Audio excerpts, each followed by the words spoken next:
Welcome to As the Story Grows. I'm Brian Patton. Today we welcome Casey Hurd from melodic death metal band Hinayana to the podcast. Hinayana released their new record, Shatter and Fall, back on November 10th via Napalm Records. Casey talks about how the desire to make music led to him starting Hinayana as a solo project, how the pandemic disrupted signing with Napalm and the release of Death of the Cosmic, writing death metal lyrics as poetry, the art direction of the band, and more. Shatter and Fall will be on my favorite albums of the year list for sure. Make sure you check it out. If you're new to the podcast, welcome. Make sure you hit the subscribe button and never miss an episode. You can always leave a comment like Justin Rodenbeck did over on YouTube. On chapter 401 with Skylar Chrome, he said, Skylar is such a solid dude, a genuine pleasure of a human being to meet and speak with. I agree. Thanks for leaving a comment. John the Big Tree also left a comment asking, what's the name of the intro track to this podcast? I love the dirty industrial sound. That track is called Trilobite Marks by Ain't Pancakes, aka Jeremy Hunt from Quohelith. You can find 2 interviews I've done with Jeremy, plus interviews Travis did with Jeremy when he was the host back in the archives. It's an original song that Jeremy made just for this podcast. So thanks for asking and for leaving a comment. Enjoy today's interview with Casey Hurd from Hinayana.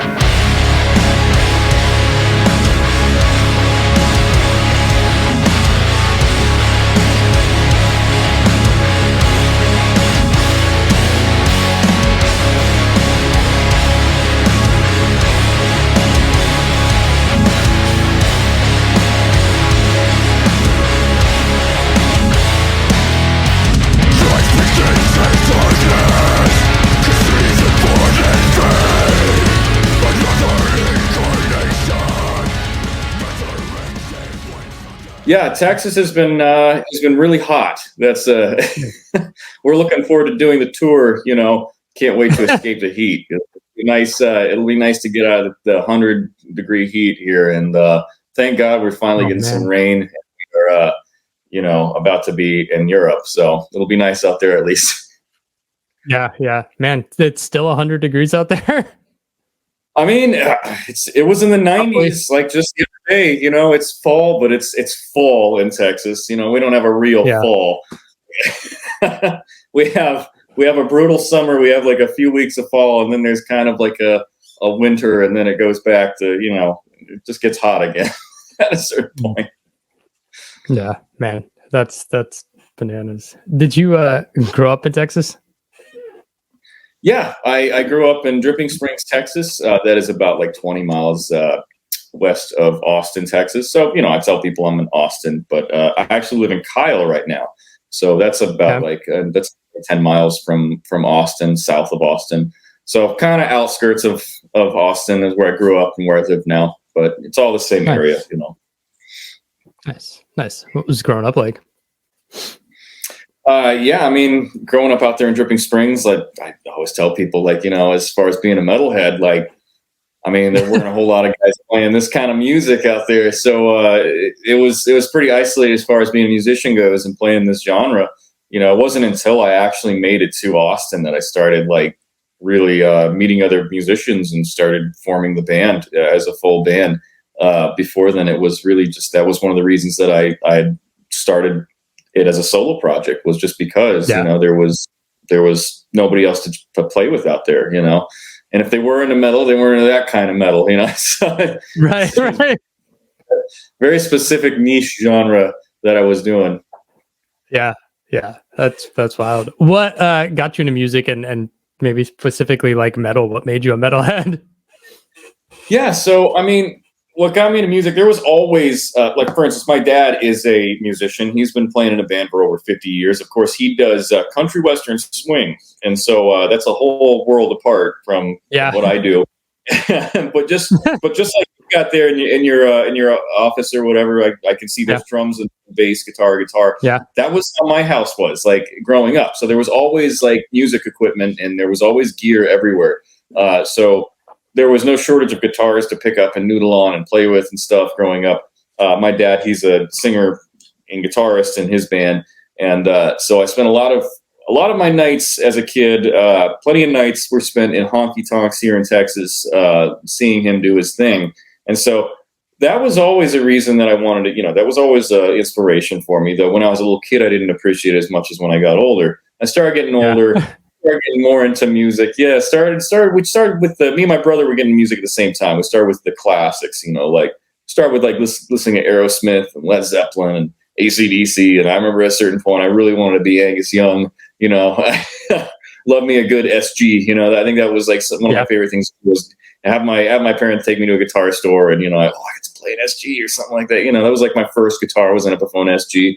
And, and really it was one weekend we had gotten, because my dad used to take us to record stores on the weekends.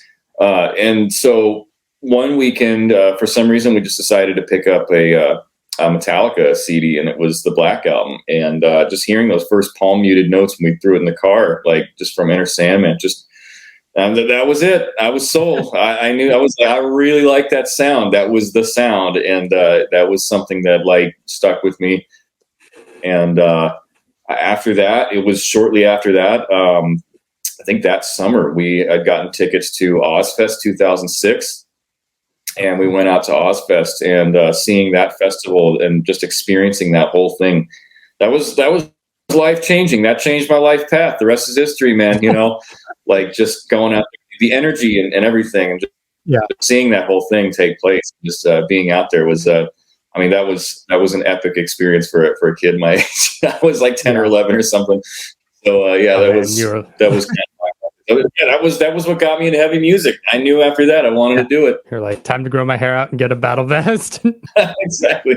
Because Dripping Springs, not much music scene. Was it just like frustrated in high school? You're just like, you want to start a band, but did you have like a friend group that you like tried to get something going with? Yeah, well, like I said, me and my brother were both musicians. So I started on drums when I was like 10 years old. Like one Christmas I got in a drum set, and like he had a bass guitar, and we both moved to guitar together. We both decided like we wanted to play guitar.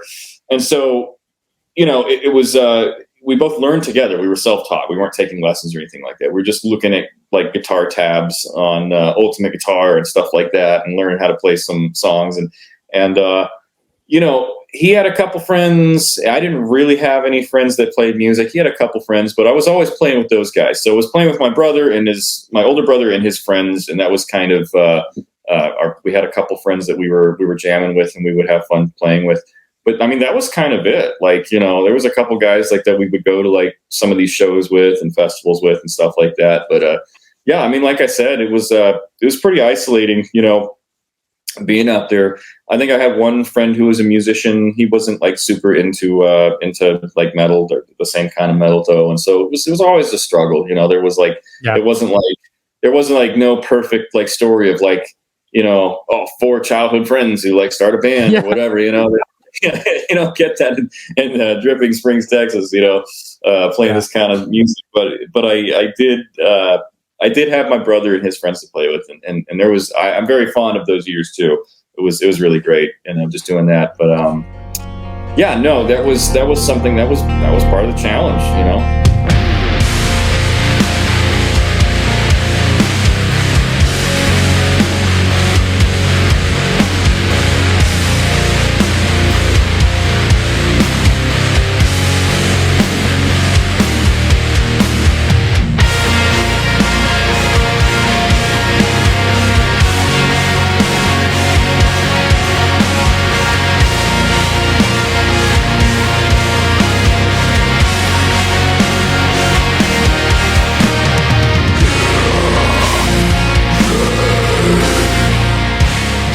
Let's talk about this band, Hinayana. What led you to, okay, I need to do a solo metal project and get this off the ground? Yeah, so the solo metal thing, that came from like I was saying, that sort of came out of necessity because like there was no one else to play with. Mm-hmm. There was no one else to do this with. I knew that like I wanted to write this music so bad, and I was writing music for myself, Throughout high school, I just experimented with songwriting, and I was like, okay, I'm actually starting to write songs now, and I knew I wanted to put something out. One of my favorite bands at the time, like Black Sun Eon. That's Tomas Sokinen, one of his older projects. I learned that he was doing all the instrumentation, and I was listening. There was a couple other projects from people that I knew. Like, I found out that, okay, these guys are doing some of this stuff on their own. Well, okay, I can do it too, and so that was, I programmed drums and did all the guitars and vocals and bass myself, and programmed everything and recorded it and did my best. I didn't know what I was doing, but Yeah. I did not, some of that old material does not sound so great as far as quality wise, but I learned a few things since then, to say the least. Hey, we all got to start somewhere, man, Yeah. But that was out of necessity, really. And honestly, I mean, it's sort of great that, like, it's a blessing and a curse that sometimes things start that way, because, you're starting off as a solo project. On one hand, you don't have anyone to do this with, and you don't have anyone to play with, but at the same time, you also figure out a way to establish something and establish a vision early on that, like, maybe it doesn't have to be shared with other people. You know that this is like something, like, it's very concise and clear, and you know what you're doing, and then you can bring other people in, and that's sort of what happened with me. I didn't think that anything was going to come of this, really. I just knew I wanted to put it out. I was like, okay, I'm just going to put this up on Bandcamp, and whatever happens, happens. I'm just going to put this out there, and I'll continue to write music. And then I saw reviews, and I saw people, buzzing about it online. And I was like, that was really surprising, because I was like, what? Like, I just put this up on here. I didn't do any PR stuff or anything like that. I didn't really know what I was doing. And, it got picked up by, like, I think one or two, like, decently well-known websites. And I was like, okay, like, all right, people like this stuff. I'm going to do this as a full band. Like, maybe there's something to what I'm doing. And so I moved into Austin, and it's funny. I tell people, like, I met like half of my band on Craigslist, and like, my guitarist and my drummer, and those guys are still with me today. So, hey, it happens. I remember, like, just going through several band members and several, I had to try out quite a few people, but that was one of the things that, like, I knew I wanted to do. Was after seeing those reviews and all that online buzz, I was like, okay, yeah, I really wanted to make this into a full-fledged thing and really see how far it could go. And I mean, I didn't see it going this far, so Yeah. here we are. Yeah. It's like the great thing about Bandcamp is, like, if you like a niche genre, you can find it there, and then, like, people just, like, hype it up, and you can, like, very organically build traction, because, like, how many people are making, like, melodic atmospheric death metal like this? I mean, it's probably not a large pool to swim in. No, it's a niche genre for sure. Yeah. And it's like, if you like it, you like it, and you know what you're looking for in a band. And, like, yeah, apparently that was the case. So I got kind of lucky with that.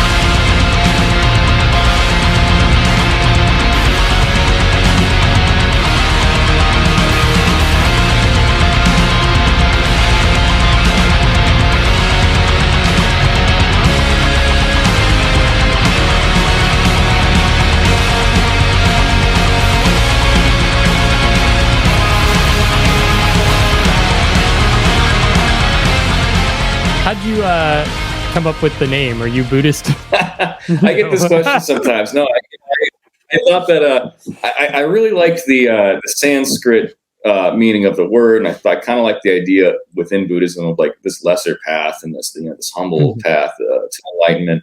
And no, I'm not a Buddhist, and honestly, we don't.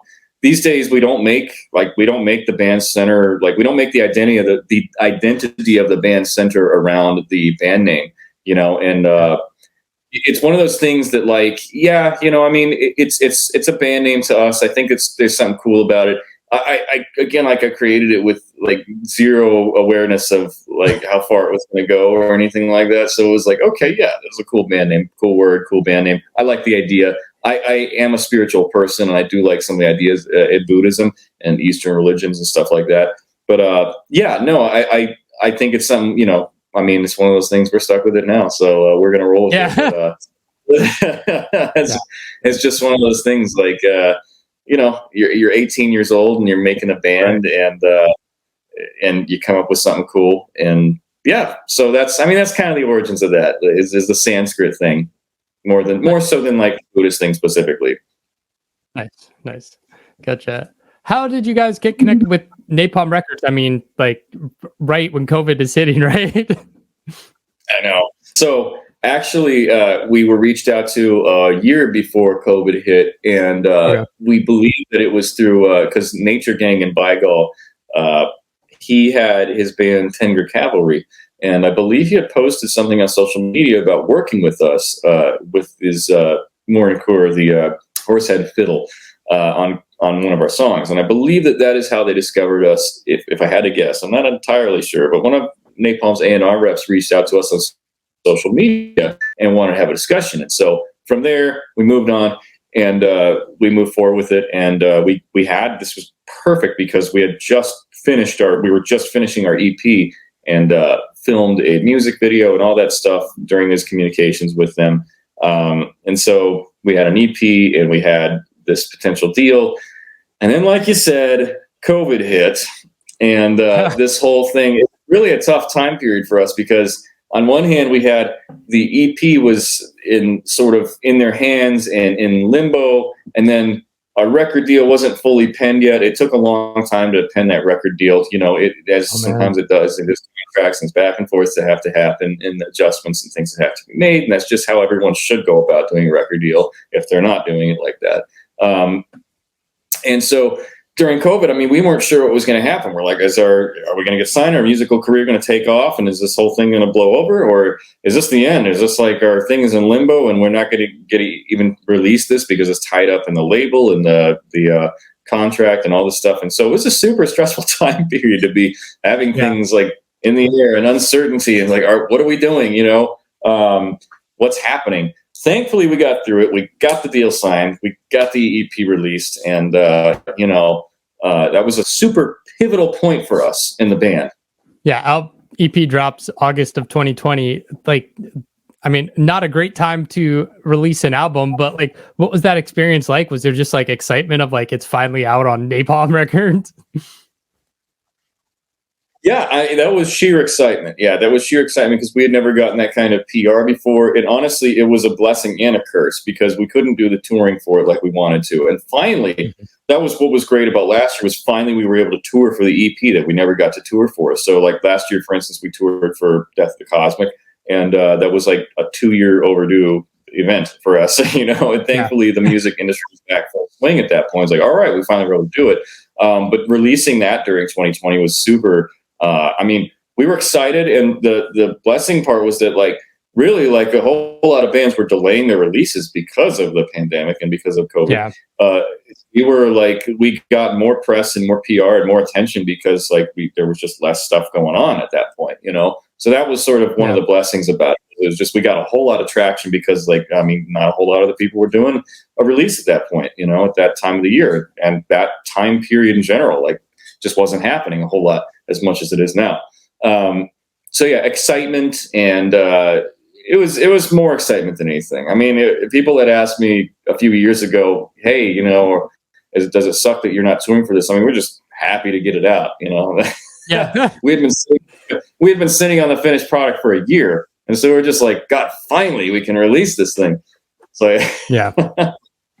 Yeah. And you get to release it because there's no touring. You don't have this, like, I don't know, like sick of the songs because it's been a year already with it. It's just the pure excitement.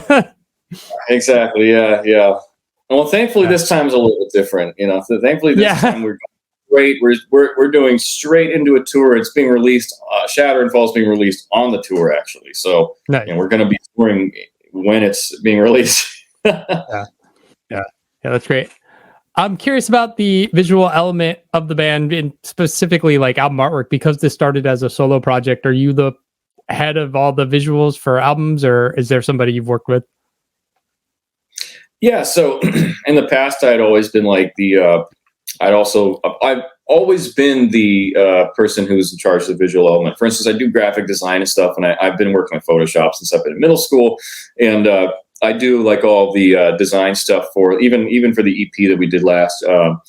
I did all the layout and everything. However, we worked with Travis Smith, a big artist in metal, on our last album cover, and that's no different for this one. We worked with Travis Smith again for this one, and actually, I took the photos that were used for the inserts and the inside cover and the album cover. There was actually, I always think it's an interesting story with the album cover on this one. For those who don't know, the album cover is these dead trees and broken glass as the sky in the background. And one of the things that is interesting is it's a little piece of Texas right there, because there was a wildfire, a really bad wildfire in Bastrop, Texas, which is just 40 minutes out of town here. And this was in 2011.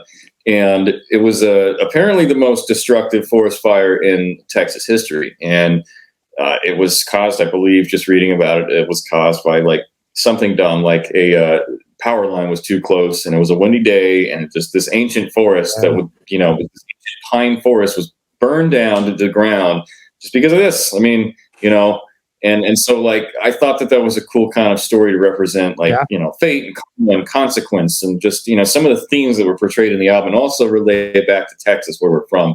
And so I went out there with a camera, and I took some photos, and I sent that stuff over to Travis Smith. And also for the broken glass element, I didn't know this was bad luck to break mirrors, but I broke quite a few mirrors. So broke quite a few mirrors in the process of doing this album, and even in the music video. So yeah, lots of bad luck coming my way. Apparently, I don't know. But I always think that's funny. Yeah. So yeah, that's a little bit of the backstory for the album cover. And Travis Smith wove all that stuff together in a way that was pleasing, and the way that you see on the front cover, like that was, and we adjusted it from there, and we worked together on it. I love working with him. Very easy artist to work with, very professional and responsive, and like open to changes and stuff like that. He's a very, very good guy to work with.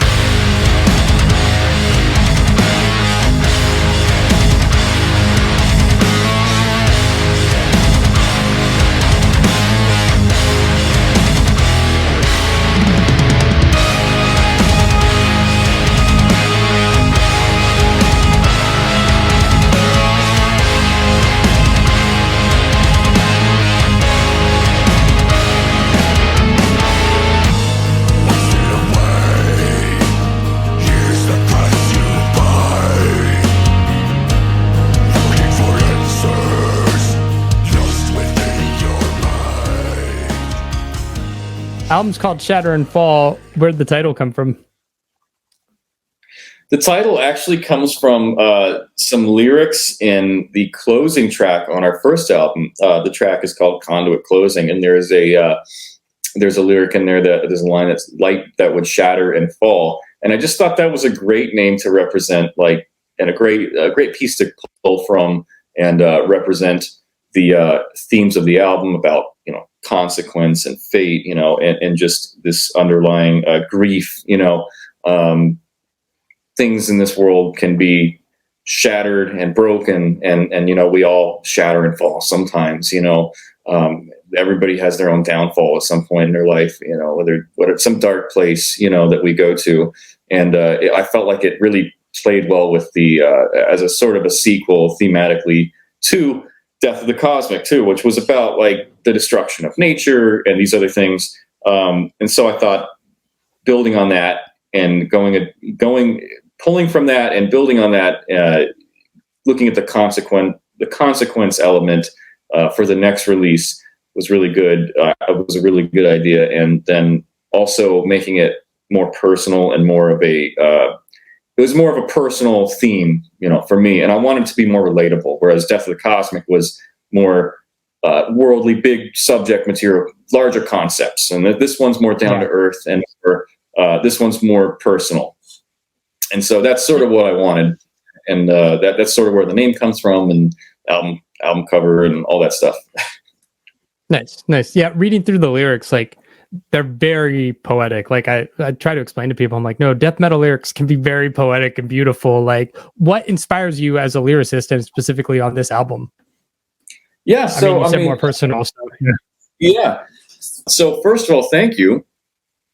I do put a lot of effort into the lyrics, and probably, I don't know, sometimes I feel like I overthink it, but like I really I want the lyrics to be cohesive. I want it to be poetic. So if you read it, you're not just like well, what the hell is this? This doesn't make any sense. What is this? Or this is cheesy or crappy or whatever. Like, I mean, I can't tell you how many bands I have, you know, listen to the song, love the song, didn't know the lyrics fully, looked at the lyrics and be kind of like, oh, what is that? What? What is that? You know? Yeah. Like, I really is like, okay, you know, there's some English second language stuff going on here or something. Like, I don't know what this means. But really, like, you know, some of my favorite choruses and some of my favorite lyrics from some of my favorite bands, I really am inspired by that sort of thing. You know, like this one I really pulled from within. I really wanted it to be like personal and relatable. And like for anybody who was listening to this album to pick any song, you know, just choose eeny, meeny, miny, mo and find something that they potentially relate to lyrically on this album, you know. Without getting too literal, I really like being metaphoric and kind of cryptic with the lyrics as to not be, you know, too on the nose at any point in the song, too cheesy or anything that's, you know, like I want to tell a story without saying this happened, you know, or just saying like being too outright about it. Like I really love the poetic, metaphoric nature of lyrics, and especially in metal, like I really love the poetry aspect of it, you know. And you've got the melody, and then you have the poetry that goes with it. And so, you know, yeah, this time it was a very like personal experience writing the lyrics, a very lengthy experience too. I took my time on the lyrics, like a lot. That was one of the big challenges, and that's always one of my challenges is just making sure the lyrics are cohesive with the song. Like lyrics have to complement the song and not the other way around for me, if that makes sense. Just, you know, different sides of metal too. Just, you know, sometimes the genre calls for it, and sometimes it calls for like that's one of the reasons I like the melodic stuff is like you can have beauty and aggression in the same thing. You know, it doesn't always have to be about ripping bodies apart. Guts. It doesn't always have to be about that.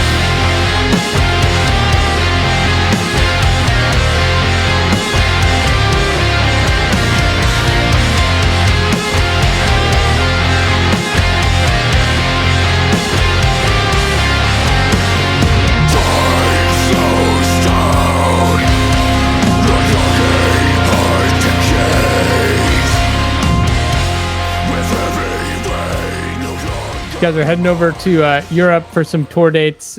That's probably taking you through the end of the year. What's the future look like for the band?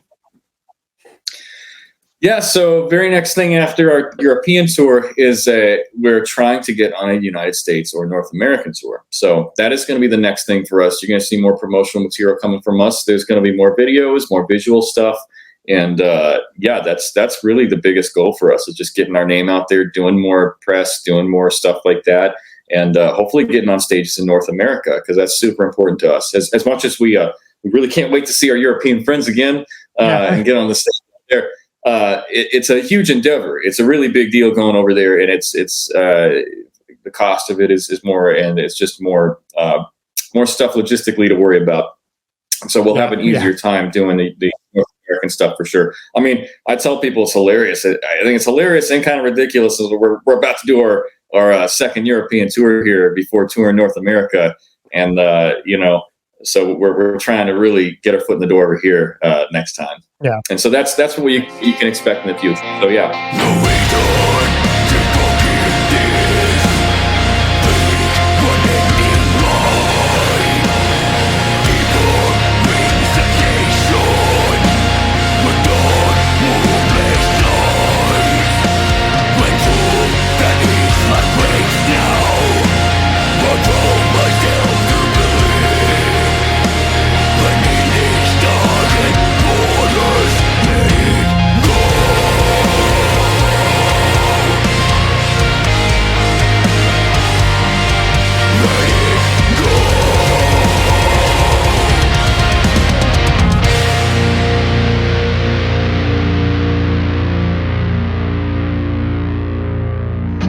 Thanks for listening to As the Story Grows. Our intro music was written and composed by Jeremy Hunt. The As the Story Grows theme is by Bob Nana. If you like what you hear, subscribe wherever you get your podcasts and give us a rating and review. If you'd like to support the show financially, you can join us at patreon.com/asthestorygrows. Be a part of our community and join the ongoing conversation over on Discord. If you enjoy this episode, share it on social media with your friends. Much appreciated, and thanks for listening. I never thought so